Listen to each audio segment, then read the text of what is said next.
The CONSA network is a consortium launched by the American Society of Hematology several years ago. As you know, the American Society of Hematology is the largest professional organization for hematologists in the world, with over 18,000 members and 130 staff. And several years ago, it launched multiple initiatives to tackle the challenges surrounding sickle cell disease and the individuals living with this disease. And it issued a call to action in the United States and worldwide. And as part of the call to action, the CONSA consortium was established. So the goal of the consortium is to promote newborn screening and early intervention for sickle cell disease across 7 sub-Saharan African countries.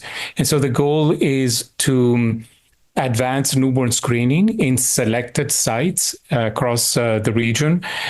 And the goal of that is to, first of all, demonstrate the effectiveness of newborn screening in these areas and show the tremendous impact on mortality and morbidity for the children affected, with the hope that this will have a catalytic effect on the local institutions and that it will spur a public health intervention in each country to implement newborn screening on a larger scale. So this is a demonstration project, essentially an implementation science project that has the goal of eventually being transformed by the local authorities into a public health intervention for perhaps universal newborn screening or in any way larger scale newborn screening. And so this the consortium has now operated for several years, and thousands and thousands of children have been tested for sickle cell disease. More than 1,000 has been identified as carrying the disease. Hundreds are in care, receiving life-saving interventions.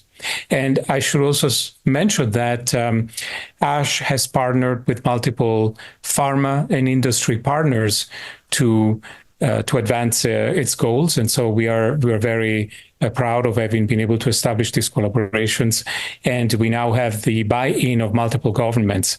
And this is truly a collaborative effort by world leaders in sickle cell disease from multiple African countries and the United States. And so it's really a wonderful initiative. And I've been very honored and fortunate to be co-chairing this alongside Dr. Berliner from Brigham and Women's Hospital.